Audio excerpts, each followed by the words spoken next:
Hi, and welcome to the first video tutorial for the Glacier Image Velocimetry Toolbox, also known as GIV.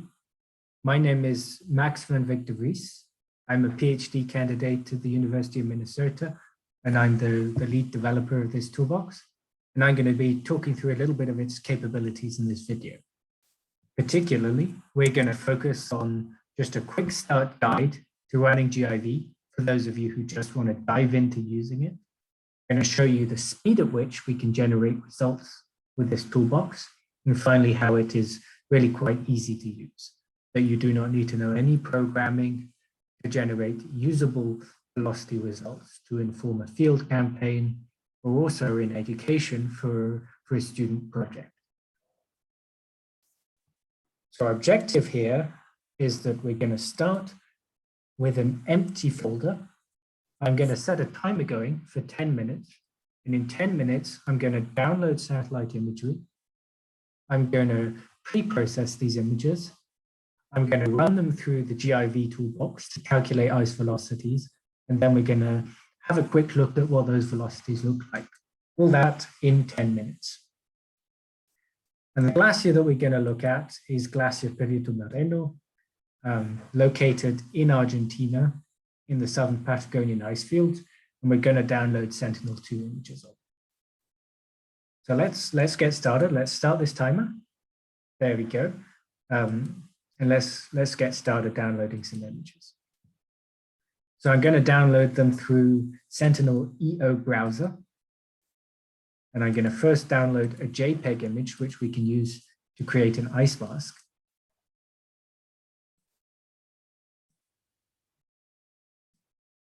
And then following that, I'm going to download GeoTIFF images.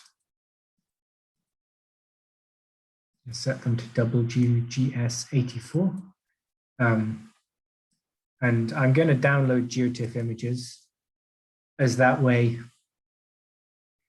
GIV can directly read the geographical information from the files rather than us having to manually input it. So in this case, I know which dates are cloud-free because I was in the field in early 2020 at this location. But if you don't know, you can just click through the images and find. I will have another video in this video tutorial series specifically about downloading satellite imagery. So if you're interested in that step, please have a look there. For now, I'm just going to click through this quickly, so that we can acquire these images and use them.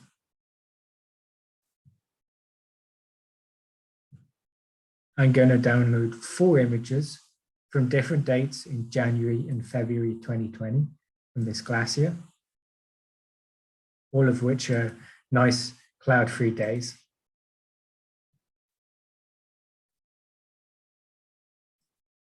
And I'm downloading here 10-meter resolution Sentinel-2 image.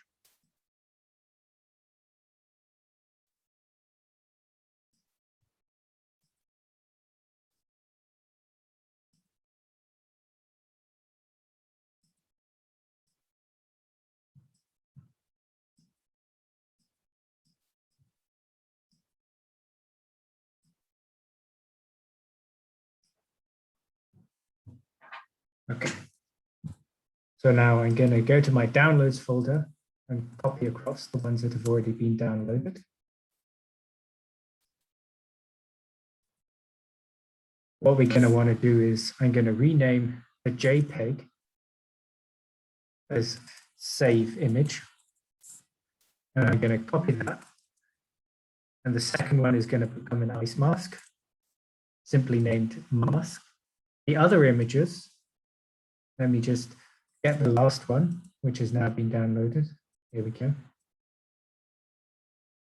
The last images we're going to want to rename into the format year, month, day.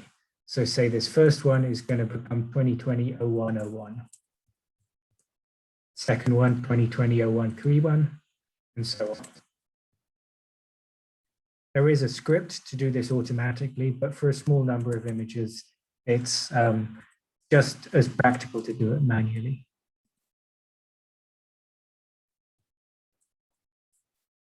Okay, so now the last thing that we need to do is create our ice mask. So to create an ice mask, we just paint the pixels that we want to include in the feature tracking in pure white. And we can do this, for example, in Microsoft Paint by just creating a pure white polygon over the glacier. And in this case, I'm just going to create a polygon over the majority of the image, just for convenience. If you want, you can carefully draw out the boundaries of the glacier as well. But for now, this does the job. Then we want to open up MATLAB or open up the GIV standalone app. In MATLAB, we write GIV GUI initialize. We press go, and this is going to open up the Glacier Image Velocimetry user interface.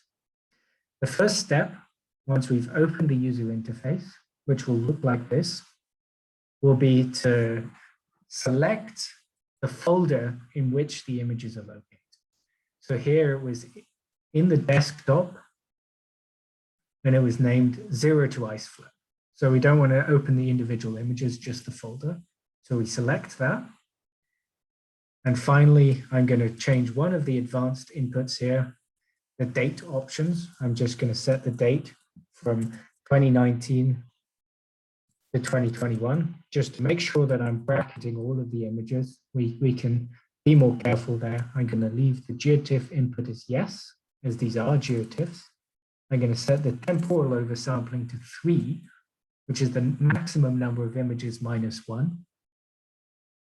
Let's set the name to 0 ice flow, and I'm going to leave it as parallelized. So it's going to run the image pairs in parallel in this case. Well, once I press run, I click on calculate velocities. It will pop up with this dialog box telling us that it's started running the code. The first stage is going to be for it to load the images into the GIV program. So it's going to download the images, rather upload them into the MATLAB workspace. Once that is done, it will pop up with a new dialog box saying that the images have been loaded, they've been cropped to the mask, and they've also been pre-processed. So in this case, we applied an orientation filter to the images to enhance features.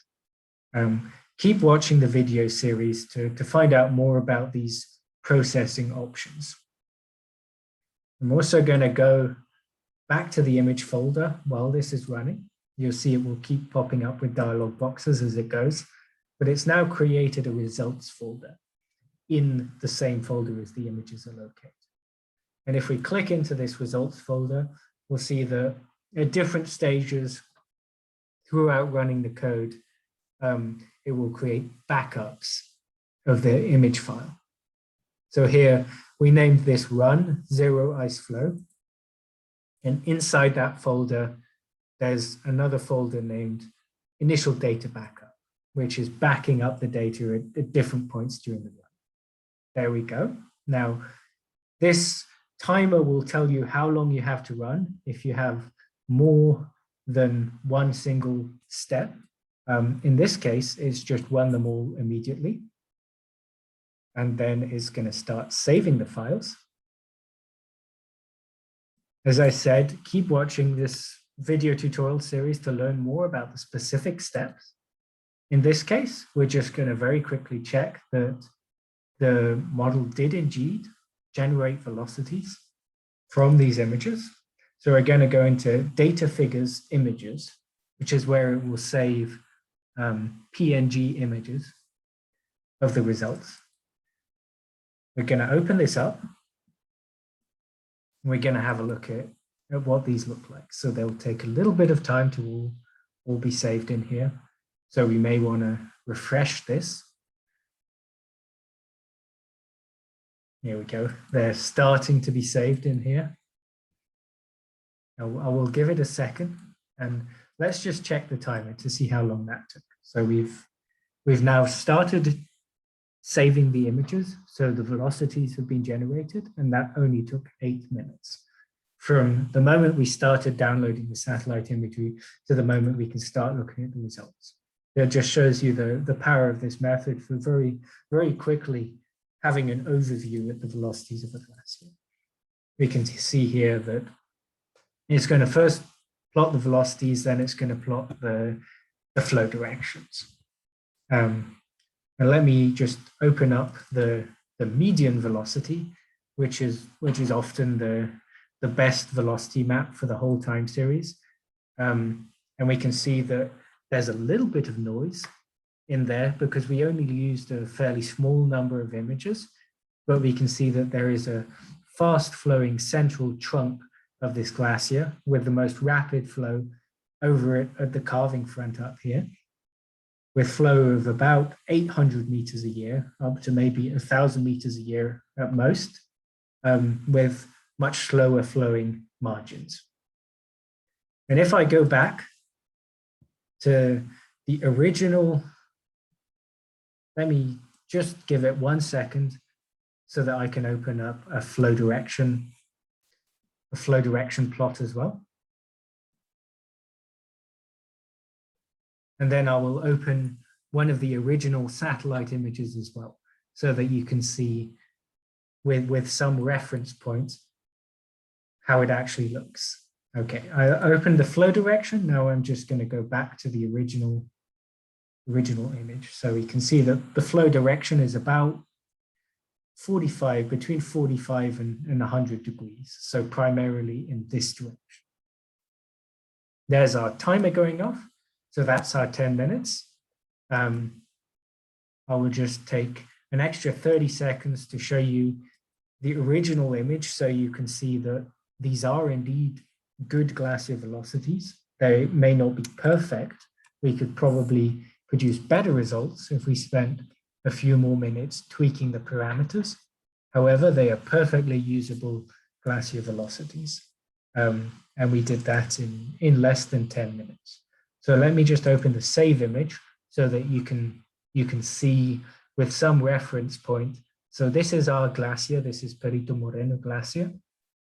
See, it's flowing down here, carving into Lago Argentino up here. This is a lake terminating glacier. You see that the largest carving margin is up here. Now, if I flick between that and the velocities, you can see that the velocities do indeed correspond with the most rapid flowing portions in the center of the glacier, slower moving margins, and the most rapid flow close to the carving front. You can see that the flow direction also corresponds to what we'd expect, with flow roughly in a northeasterly direction. If we just jump back, that's very much what we'd expect. And our flow directions are plotted with a circular color map. So you'll see that if you plot, say, an ice cap, you will get a proper plotting of these.